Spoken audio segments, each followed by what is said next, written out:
Welcome to Become a Conflict Guru, Module 1, Introduction. Welcome to Become a Conflict Guru, a course that teaches you how to revitalize relationships and elevate results no matter what the situation or what the conflict is. I'm Hayden, and you've watched my videos about how I struggled with conflict early on in divorce and 3 bankruptcies, and how I made a commitment to get better at learning what conflict was, to the point that I was able to have interventions with executive teams at NASA, with the EPA, and with companies all around the world. Conflict is the one thing that ruins relationships and destroys a company's productivity, and yet we can't really get rid of it. It happens on a regular basis in our lives. The inability to understand conflict and how to relate to it is the #1 challenge most of us have in our relationships and business. Conflict is often a catalyst for change and for creativity. So we usually deal with conflict in a trial and error basis. We try this, it worked, yay. We tried this, it didn't work, forget it, I'm not doing that again. What becoming a conflict guru is about teaching you how to do something that has been tried and proven, that works time and time again if you actually use it. So this course is not about conflict management. Most of us can manage conflict throughout entire lives, and I don't know about you, but that doesn't excite me very much. It's not about conflict negotiation. Negotiation is where one person has to give up something in order to get something.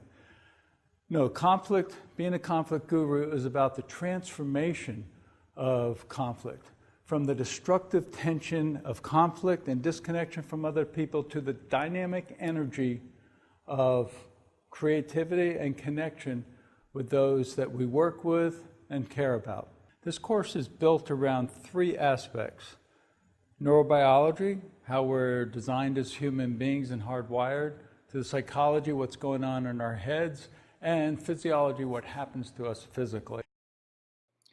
I want to stress the importance of actually working on a personal challenge as you make your way through this course, by keeping in mind actual events that you are experiencing and contemplating what's going on to cause, stoke, or fester the conflict. By the end of this program, you will have an action plan for tackling them. In each section of the workbook, there will be space to write down your thoughts. I've also created a personal challenge worksheet so that all aspects of the conflict are recorded in a single place. So please download this form. I suggest some relationships you may have conflict with: your significant other, your boss, your friends, your family. This is not an exhaustive list. Feel free to consider any relationship that is causing you angst and as many or few conflicts that you want to address. Just use a different worksheet for each conflict. Your conflicts could range from simply not getting along with a coworker, which is a constant annoyance, to not talking with a family member in years and not knowing how to break the ice with them. Choose to address situations that you actually want to improve, whether just for yourself or for the health of the relationship. Prior to jumping into this course, let's take a look at some of the resources available to you and how this course supports them and makes them more understandable and easier to use. The Tree of Knowledge is a representation of all the wonderful tools, trainings, and books that exist in the world to help you on any given topic. In the field of conflict and relationships, there are a plethora of tools and books. We'll take a look at several of them in this Tree of Knowledge, and then look at what lies below the tree that provides support and awareness for all these tools. The 7 Habits of Highly Effective People by Stephen R. Covey is one of the most well-known and best-selling business and management books ever written. It focuses on the pathway for personal effectiveness by living according to certain principles and through habits that consist of knowledge, skill, and desire. Crucial Conversations is a book and program written and developed by the guys at Vital Smarts. I know this material well as I was a master facilitator of this for 10 years. It discusses how to handle disagreements and high-stakes communications and helps you learn to speak up in these crucial moments of your life. Crucial Confrontation is another book and program written by the guys at Vital Smarts, and a program that I was also a master facilitator of. It provides tools to help you confront those that aren't meeting your expectations. The Speed of Trust is a book written by Stephen M.R. Covey, in which trust is a business asset and can deliver quantifiable economic value. It helps you understand what trust is and how to establish and increase the virtual trust accounts you have with other people. Servant Leadership by Robert Greenleaf has been around for decades. Essentially, it is a philosophy and set of practices whereby the servant leader focuses primarily on the growth and well-being of people and the communities to which they belong. Myers-Briggs Personality Types is an instrument I did my master's thesis on.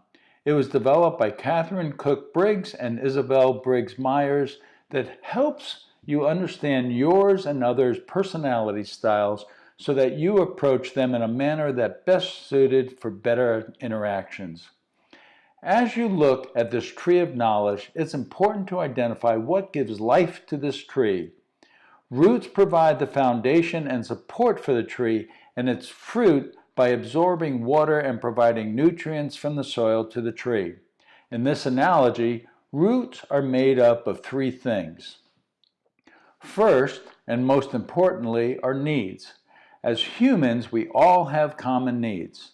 When needs aren't met, the result is conflict. Our needs determine our feelings. When our needs are satisfied, we have positive feelings. When our needs are not satisfied, we have negative feelings. As the great behavioral psychologist Marshall Rosenberg said, everything you do is in service of a need. Second, people have feelings. Feelings have two functions: as gas to explode on others or as the horsepower to drive our lives, and two, as a GPS to guide you to your needs. Your feelings act as a need signal telling you whether your needs are satisfied or not. And third, there is everything that can be observed. Observations are what can be seen or heard, and the actions that express what we're feeling and an indication whether our needs have been met or not.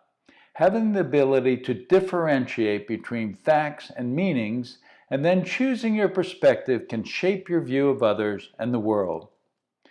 Through proper care and feeding of these roots, you will be able to understand and make better use of other programs on conflict and relationships. In this course, Become a Conflict Guru, you will learn how to pay attention to and care for the roots of the tree of knowledge. Before we get into the nuts and bolts of this course, I'd like to spend a little time on the knowledge and the learning process itself. What is the value that curiosity can bring to your life? When you consider all the knowledge that exists in the world and you are honest with yourself, you might believe that what you know is about 0.5% of all that knowledge. That might sound generous to you, or maybe you're really smart and you'd guess higher. Then, if you considered all that you don't know, you might come up with 2.5% of the world's knowledge. For instance, you may not know how to do brain surgery, but at least you don't know how to do that. You probably know you don't know how to speak Mandarin, but at least you don't know. Then there are those things that you don't even know you don't know. There are whole bodies of study that unless you come into contact with, you don't even know exists. Or when you scratch the surface of a topic you find interesting, you're stunned to find out how deep the research is on it. As you take your journey to become a conflict guru, You'll go through stages, each having a level of competency and motivation required to reach that level. Becoming a conflict guru may sound like a huge endeavor. The ability to revitalize your relationship and elevate your results may seem daunting or even impossible if you have no idea how to get from where you are now to that level. Well, you've already taken the first step by watching this video. Let me take you through the stages that you will ultimately work through to become a conflict guru.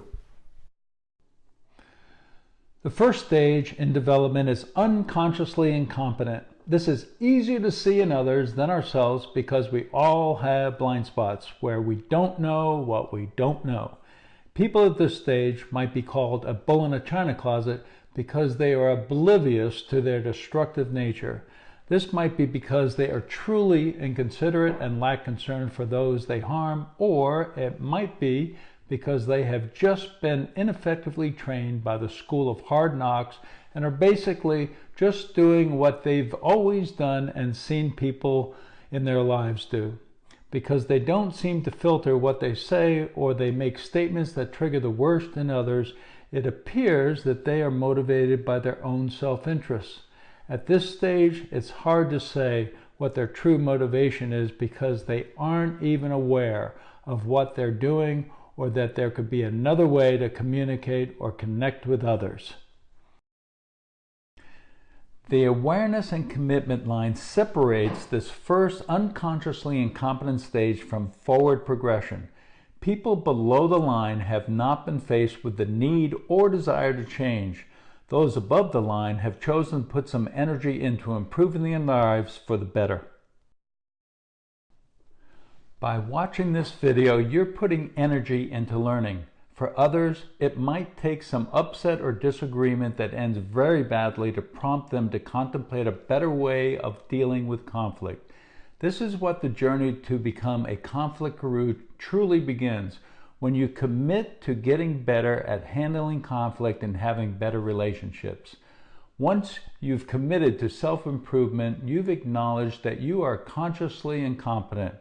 This stage of gaining awareness is when you realize that you need to change something because what you've been doing just isn't working for you. Maybe you're tired of how discouraged you feel when your boss yells at you, or you wish you could keep your temper under control when your son comes in past curfew. Everyone has been a beginner at everything in their life, and dealing effectively with conflict is no different. Learning through the osmosis of life, the way our parents argued, the way our friends interacted on the playground, well, it doesn't always provide us with the most reliable and successful tools for dealing with the inevitable conflict that shows up with our coworkers or housemates. Learning new skill involves gathering information, learning concepts, and testing out new skills. This is a definite step in the right direction. Then one day you realize that all those baby steps you took to learn and practice are beginning to pay off, and you are consciously competent. You've been practicing and succeeding, seeing real improvements in your relationships, and there is less friction in your life. Maybe you notice that the situations that used to drive you crazy or cause you great distress are becoming less frequent, or that you and your brother haven't gotten into an argument in the last 4 months.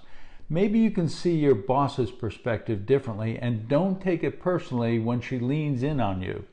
When you might not be running on autopilot just yet, you can consistently draw from what you've learned and apply it in the moment. This is a great place to be. Dealing with conflict is no longer a hit or miss proposition of trial and error, because you have a predictable process to maneuver through it with competence and confidence. You may decide this is good enough, or you may decide that you want to continue your upward journey. Over time, the skills you've practiced become second nature, and you don't have to think about what you're doing. This is the point of being unconsciously competent. When conflict shows up, it's no big deal. You masterfully handle upsets with ease. I'm not saying that conflict will be eliminated from your life because you are not alone on this planet. You will never be able to control others' reactions, but you can influence them by your own response to them. So let's jump in. As human beings, we go about our lives trying to achieve certain results. That might be to be a great dad, to be a successful business person, or to be a good friend and neighbor. Regardless of whether you're interacting with one person like your daughter or 500 people at your place of employment, the results you're trying to achieve are often stymied by conflict. In fact, conflict is consistently the most dreaded aspect of work, and it's what derails us from getting much of the results that we could achieve with other people. Because of the negative consequences resulting from it, conflict resolution is a competency desired in the workforce by both employees and the organization. When you think back to the times when a thing went wrong at work, was it because of a technical problem or was it due to interpersonal problems? Almost always, it is an issue with people, not with technical skill. Technical issues can usually be fixed through education or shifting resources. Interpersonal issues, like disagreements with peers or the broken trust of management, tend to be brushed over or sent to HR to fix. To give you a pretty extreme example, I read an article in Vanity Fair magazine in June 2012 called The Lost Decade of Microsoft. The article stressed the fact that even though Microsoft had some of the most talented technological people on the planet, they lost billions of dollars in 10 years and they lost the race to several key products.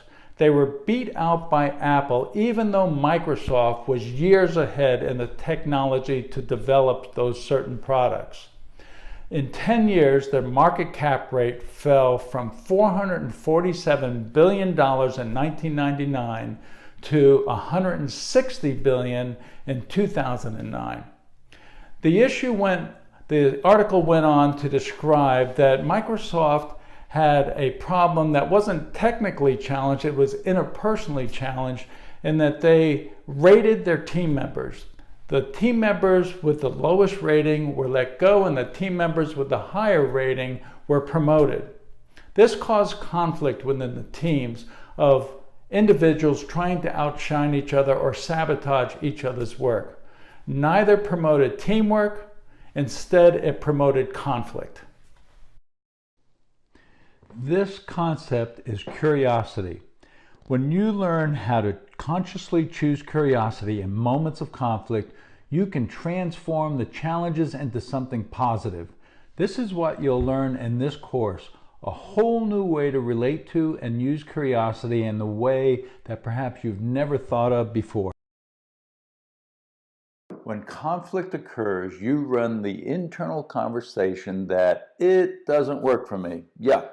Something is just not right. This might be running in your head, or you just feel it at an intuitive gut level. You might feel upset, discouraged, or disappointed. Your feelings are a reliable indicator that something isn't working for you. Trust them because they are your internal guidance system, sending you messages to help you as you maneuver your way through life. We'll dig into this more later. The reasons you're feeling like something is off, something is rubbing you the wrong way, or that you just want to be as far away from the situation as possible is because your feelings and needs have not been acknowledged or taken seriously. This is why conflict ultimately leads to our human disconnection. Something isn't working for you, so you immediately want to disengage, lash out, or do whatever you can do to let others know of your displeasure. When people are disconnected from each other mentally or emotionally, they become oblivious to their own actions toward each other and the results they produce in business and in their personal relationships. You can observe this all around you within relationships and teams and companies, by the way people relate to each other. Think back to some of your experiences and identify some teams or relationships you've observed. What results do you see that tell you they are disconnected from each other mentally or emotionally, whether in business or personally?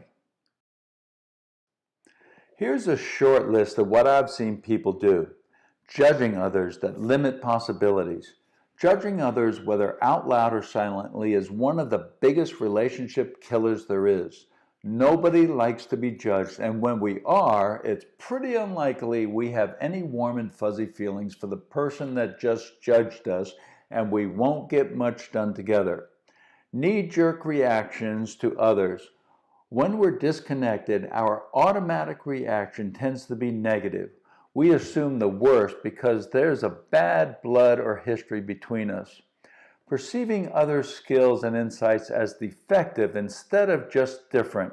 It's hard to consider that your coworkers' ideas are worthwhile when there's constant friction between you. Instead, you judge them as incompetent. No clear agreements about follow-up and follow-through. If judging is the biggest relationship killer, then lack of follow-up and follow-through is the best way to keep the relationship broken. It also makes it easier to blame and complain about others for not keeping their agreements. Inability to work through challenges. When the status quo is conflict and you've got all these other dynamics going on, and judging, knee-jerk reaction, no agreements, working through any issue becomes nearly impossible. Instead, energy is spent fighting for respect or protecting oneself. Before we shift gears and look at the other end of the spectrum, let me give you a few interesting statistics. I mentioned earlier that conflict is consistently mentioned as the most dreaded aspect of work. I'm going to show you some statistics from a 2008 survey on conflict by the Arvis Institute. First, 85% of people report conflict in the workplace. I think the actual percentage is higher because people don't always equate avoidance or disrespect as conflict. When managers are asked about it, about a third think they handle it pretty well. But when their direct reports are asked, 3/4 of them disagree. The point is that even when people think they're handling conflict effectively, other people don't think so. Why does all this matter? Because 25% of people will actually miss work to avoid conflict. That might be good for the reason they're in conflict with, but not for everyone else. Interestingly, 75% of employees believe that conflict resulted in positive outcomes that could not have come about otherwise. A conflict guru knows how to turn conflict into creativity. The good news is that 95% of those who receive conflict management training say it is the biggest contributor to their professional success. The bad news is that only 60% of U.S. employees ever get the training. And the best news is you are now part of that 95%. So what do you have to gain from being a conflict guru?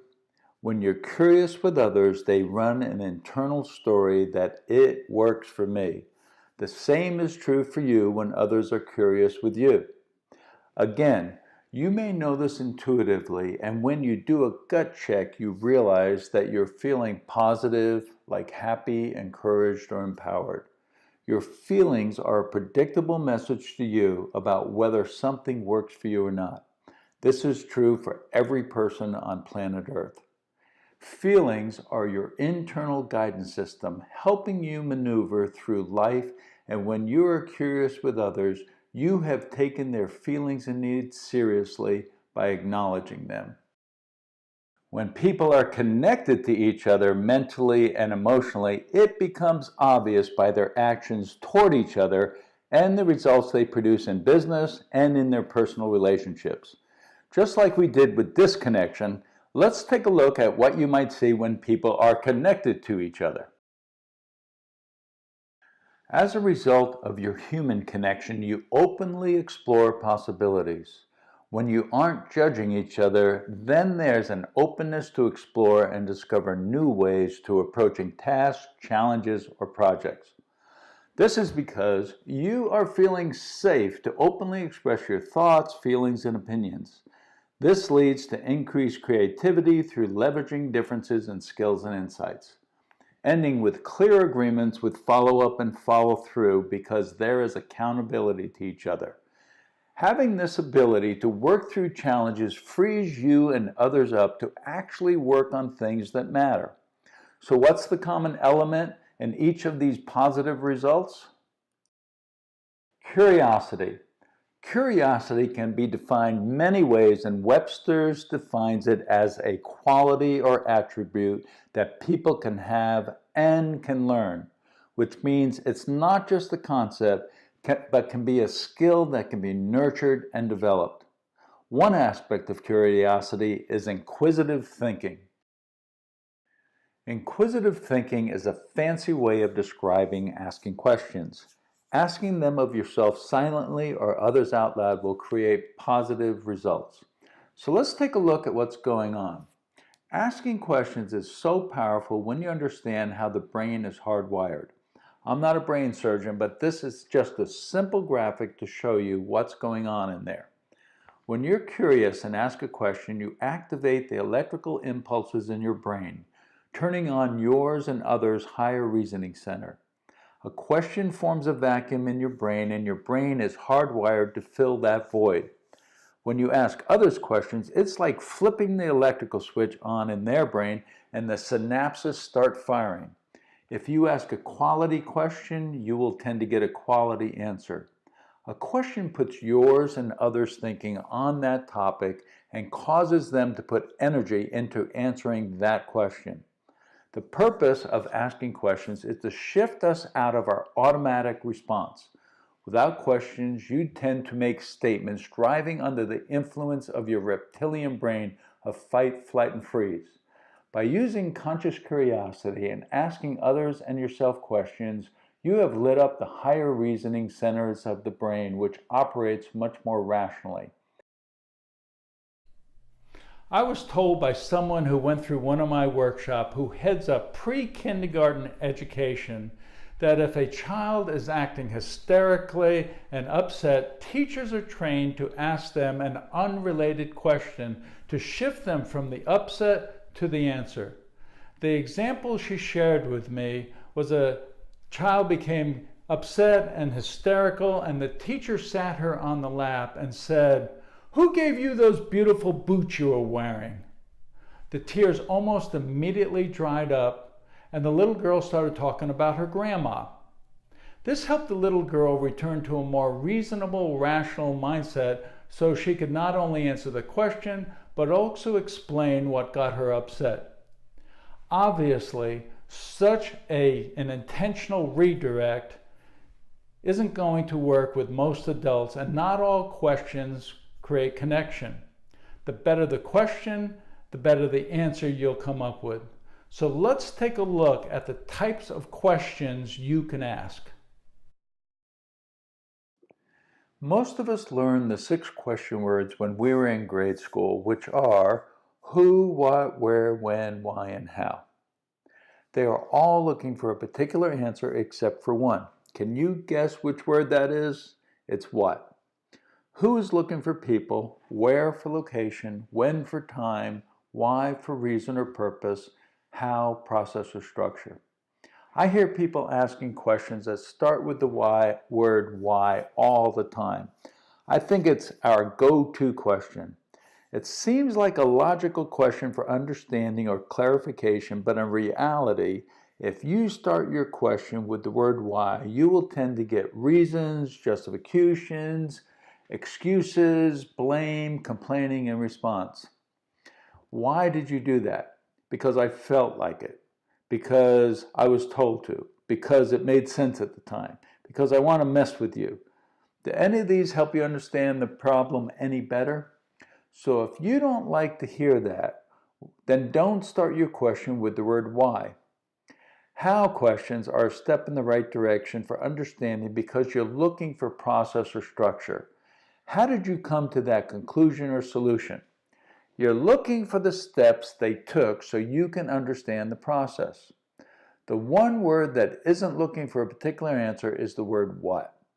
When you start your question with the word what, it's an open-ended question, and in order to answer it, you must tap into your wisdom of past experiences, ideas, readings, and anything else that might help the situation. It's that information that's stored in the deeper recesses of your brain, requiring more exploration and discovery than an off-the-cuff immediate answer. So instead of, "Why did you do that?" you might ask, "What were you trying to accomplish?" Accomplish. Well, I need to think about that a little bit. Therefore, I like to say wisdom access questions start with the word what. But just because you start a question with the word what does not make it a wisdom access question. For instance, if I were to ask, "What's your problem?" I would be putting your focus on the problem and you. This question also has a built-in make wrong in it and would probably put you on the defensive. Not a very effective strategy, but if I were to ask, "What were you hoping to achieve and what could you do differently next time to achieve that?" There is no inherent judgment in this question, and you're making more open space to gain information worth knowing that will reduce problems going forward. Answers come from questions, and the quality of any answer is directly determined by the quality of the question. Ask the wrong question, and you get the wrong answer. Ask effective question, and the answer can be life-altering. There is power in questions. Therefore, I like to say the quality of our lives is directly proportional to the quality of questions we ask ourselves and others. Quality questions are seeking open dialogue and solutions. Poor quality questions, on the other hand, are more likely to put blame on others or just means to vent or complain. You have the power to put focus where you want it by asking the question of yourself and others. It's how you can set yourself up for better outcomes and better relationships. Let me give you a really good example that happened to me last week on the power of asking quality wisdom access questions. I wanted to get some cash to pay a consultant of ours, so I asked my wife, who's a CPA and handles our money, if I could get some cash, and she was busy, and she said, "Why don't you go to the bank, give them the credit card, your ID, and get the cash?" So that's what I did, and I came back and gave her the receipt. When she saw the receipt, she was livid because she says the bank charges cash advance fees for getting cash out of credit cards. What she wanted me to do was get the money out of our checking account, our business checking account. Well, I didn't hear it. And she said, "So why did you do that? Why did you get a cash advance?" I said, "Honey, because you told me to." She walked away a little displeased. Later, she came back to me and she said, "What gave you the impression that you were to get a cash advance instead of taking it out of our checking account?" Different question. I said, "First of all, I didn't hear you say take it out of the checking account. Secondly, I gave them what you told me to, the credit card and ID. They gave me the money and it was all good, no problem." By her asking a different question, she stopped the blaming and complaining, and a new level of understanding about our communication breakdown emerged. Lesson learned. So let's conclude this introductory section by looking at the golden circle so that you can see how to ask questions by drilling down through the golden circle and ask the question that's going to get you the answers that you really want. The golden circle is like pure gold when you understand it and use it to dissect conflict in order to deal with it effectively and efficiently.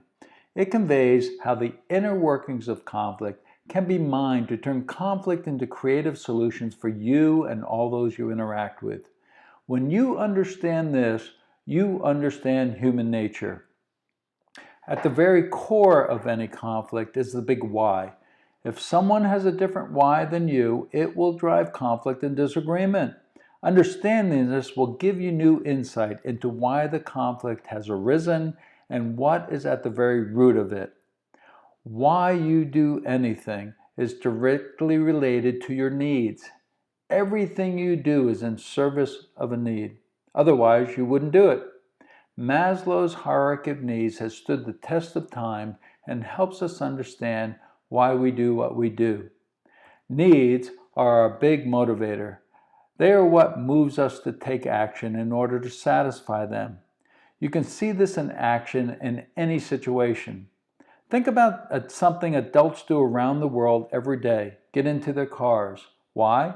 We're motivated to meet some need. Maybe it's security, so we get into our cars to go to work to make money. Or we need sustenance, so we go to the grocery store to buy food. Or we need a companionship or entertainment, so we go out on the town with friends or family. But first, we're always driven by our needs, and the car is just the means to meet our needs. Next, how we feel is directly related to whether our needs have been acknowledged or satisfied. Needs and feelings are ubiquitous. They are always connected to each other, and you can use this knowledge to dissect conflict. Negative feelings, needs not satisfied. Positive feelings, needs satisfied. The key is to get curious, ask questions to confirm, and then to find out what the need is. Say you're getting angry, upset, or frustrated. How you're feeling, this negative feeling, along with any other feeling, is for one reason and for one reason only. It's because a need of yours isn't being acknowledged or satisfied.